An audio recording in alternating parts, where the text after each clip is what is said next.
Assalamu alaikum students. Our today's lecture is about semantics, and in this lecture I will introduce you with the key concepts, the basic concepts of the field of semantics. So let's see what semantics is. Semantics is the scientific study of meanings. In linguistics, semantics is the branch of linguistics and that studies meaning in language. And while focusing on the meanings of words, meanings of phrases, and the meanings of sentences. So we see that this is the study of meaning and it answers the questions like what does a word mean? How do sentences convey meanings? And how do meanings relate to each other? Thus, that refers to dealing with different sorts of meanings like conceptual meaning, the relational meaning, denotative meaning, connotative meaning, and so on and so forth. We are just going to explore all these sorts of meanings and how these vary from one another and how these convey different sorts of meanings. So, firstly, have a look at the semantics and pragmatics difference and because the both semantics and pragmatics they study with the meaning, whereas semantics deals with the literal meaning, the dictionary meaning, which is same for everyone, same everywhere, whereas pragmatics deals with the meanings in context and how do these meanings vary with the variation in the context. And for example, it's cold here. If a speaker utters it's cold here, its semantic meaning would be that the temperature is low, whereas its pragmatic meaning would vary. That could be please close the window, or that could also be please close the door. That could also be please turn the heater on. So that depends that who's saying that in which situation, where, and with what sort of participants. Pragmatics deals with all these, and pragmatics deals with the language use and the contextual meanings. Now we'll have a look on different sorts of meaning. Like firstly, there is the conceptual meaning. The term conceptual meaning means the denotative meaning, the dictionary meaning, which is same for everyone, everywhere.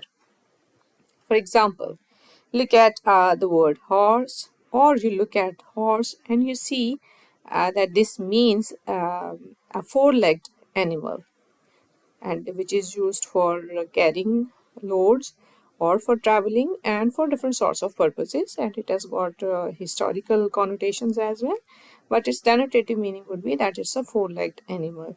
And if we try to see its connotative meaning or the associated meaning of the word horse, then that conveys different things. Like it could be, it could convey energy, it could convey power, it could also convey loyalty. In some instances, that could convey nobility, and so on and so forth.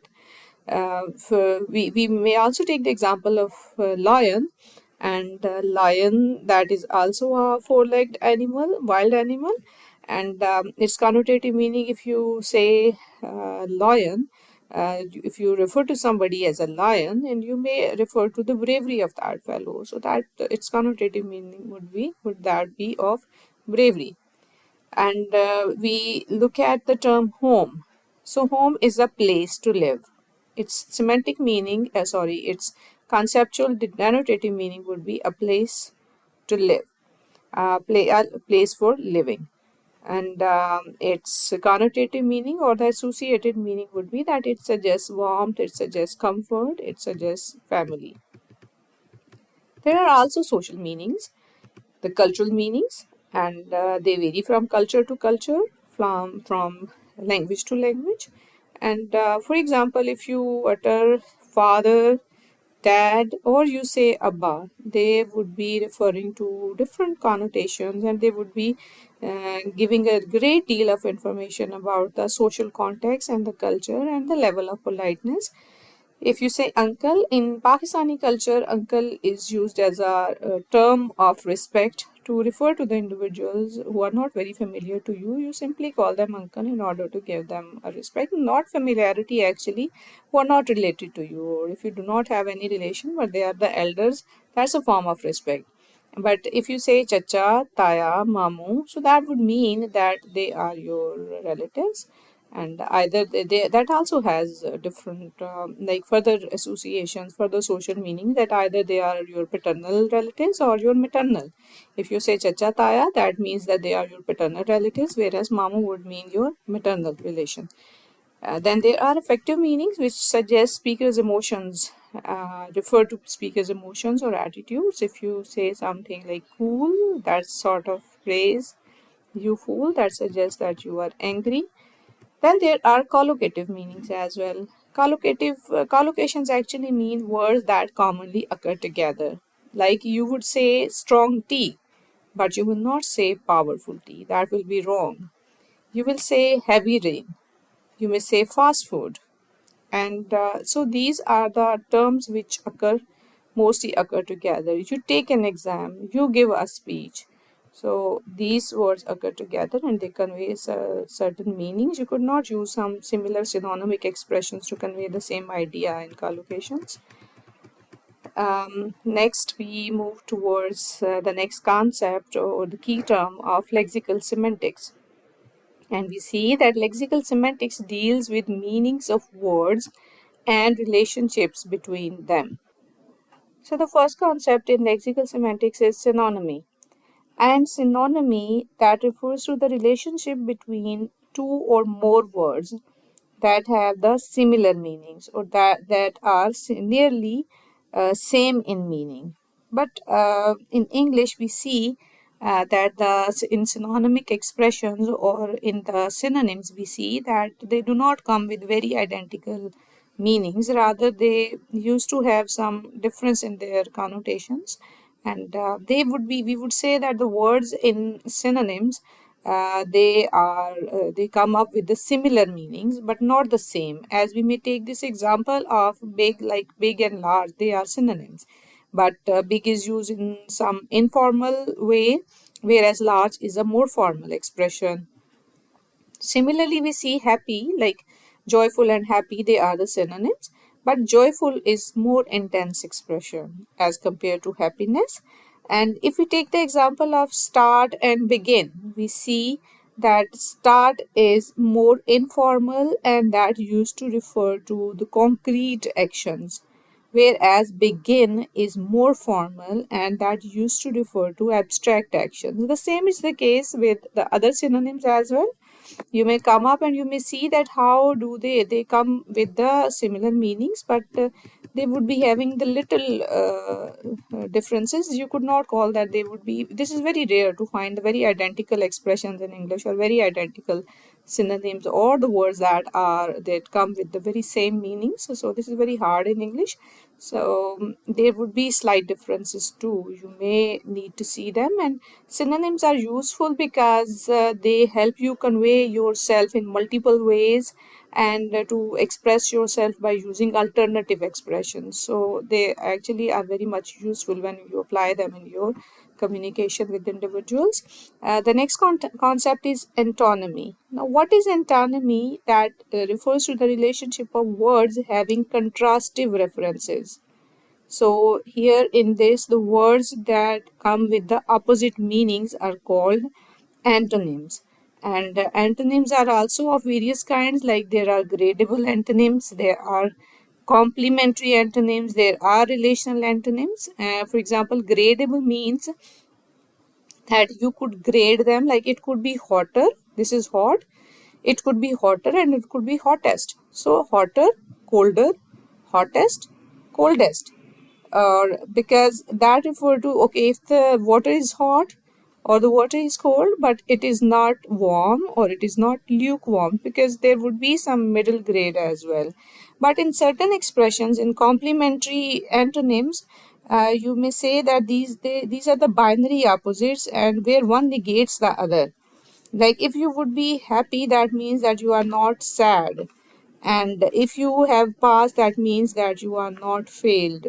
And if somebody is dead, that means that person is not alive. And in relational too, you see that buying and selling, parent and child, they are the relational opposite and relational antonyms. Next, there is polysemy. Now, what is polysemy? Where one word comes up with different meanings, multiple meanings, related meanings, where the single word have multiple related meanings is called polysemy. For example, if you take the example of bank, bank is a financial institution and bank is also the side of a river.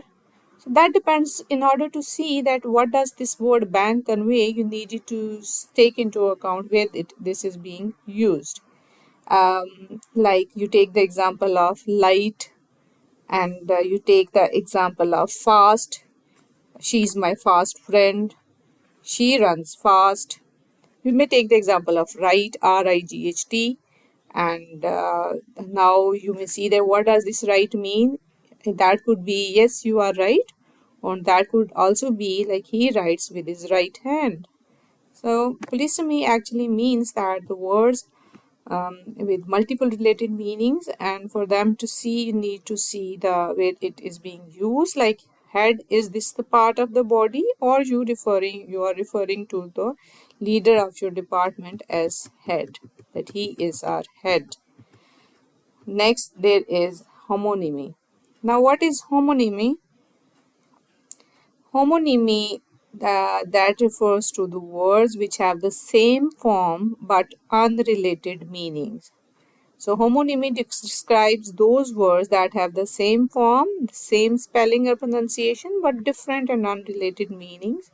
And for example, we may also take the example of the bank, of the word bank, and right, and some other expressions.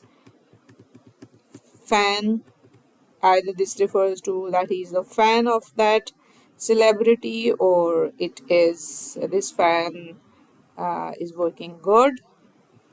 And next is hyponymy, and that refers to the hierarchy of meaning, and it refers to the relationship where the meaning of one word is included in the meaning of another word, and one word whose meaning is included in the other word is called hyponym. So hyponym, for example, here we see that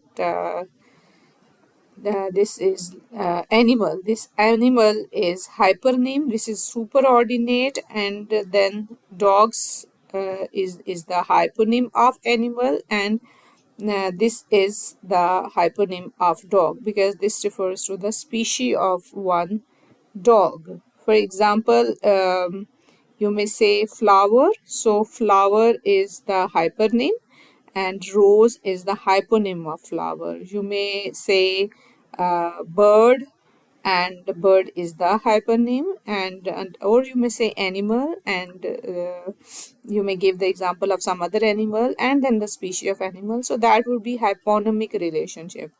Colors, and colors would be superordinate, hypernym, and now which color, red color, and then you may give the shade of red, so then that would also be the hyponymic relationship. Similarly, there are the hypernyms and meronyms and many more, but I'm just introducing a few with you. Next, there is an important concept of sense and reference. So here that actually means that these are the core concepts in semantics, which suggest that there are two aspects of linguistic meaning. And what are those aspects? Reference and sense. And a reference actually that refers to the actual entities in the world, and sense means a mental representation. The mental representation of meaning is called sense, whereas the entities to which that refer to is called reference. But that doesn't mean that all the time the things or the meanings that occur to you, they would be having some reference in the real world, or they would refer to some entities or the objects in the real world. For example, if you take the example of some concrete things, like if you the sense of this word chair, the sense of this word table, they would refer to, and they may refer to the actual entities in the real world. But in some instances, in case of some abstract expressions, you may not see that there would be some reference in the real world, or you may simply take the example of a unicorn.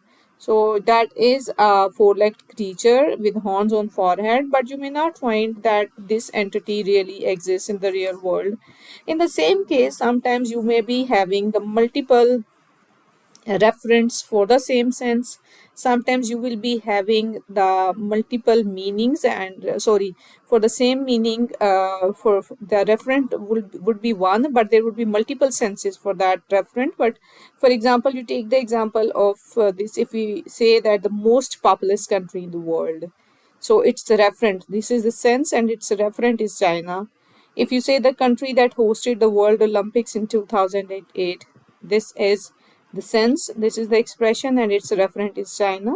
But that may also change in future, but sometimes that may come up with more references, and sometimes that may change in future. So the relationship between both of these is arbitrary, but they both come with their very different meanings.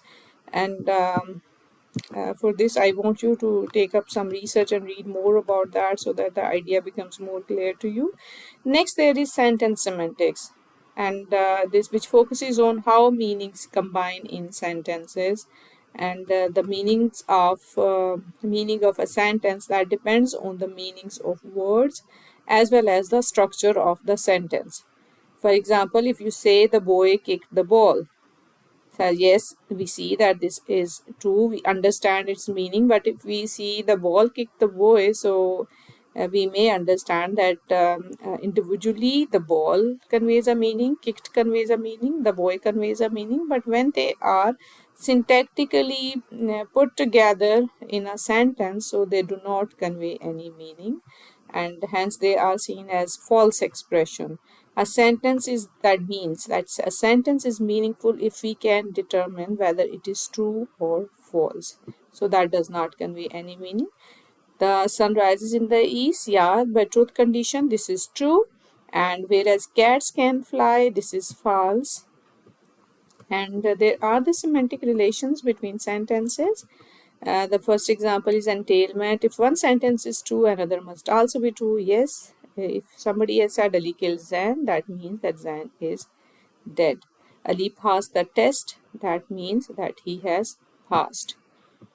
And presupposition, if that is Sarah stopped smoking, that suggests, that presupposes that Sarah used to smoke. And if you say, and if somebody has passed the SATs, that means that that person gave the test of SATs. So that presupposes contradiction. Both cannot be true. If you say somebody is alive, that means that couldn't mean that he is dead. Ambiguity, when the sentence has more than one meaning. Okay, so that's the case that we had also seen in homonyms, that where, or polysemy, where the one word that comes up with different expressions. I saw a bat, so that's lexically ambiguous. We could not determine here that does that refer to the animal bat or the object bat. And for that we would need some more information. And the structural ambiguity is also there, like visiting relatives can be boring. So does that refer to the relatives visiting, or the relatives who visit you, or you visiting the relatives? He saw the man with his telescope. He saw the man with the telescope. So does he saw the man who was holding the telescope, or he saw the man while he himself holding the telescope through the telescope? So the structural ambiguity is also there, and you need to determine that what do they convey in what conditions. And then there are the thematic roles as well, that semantic roles, and there are different sorts of roles like agent, patient, experiencer, instrument.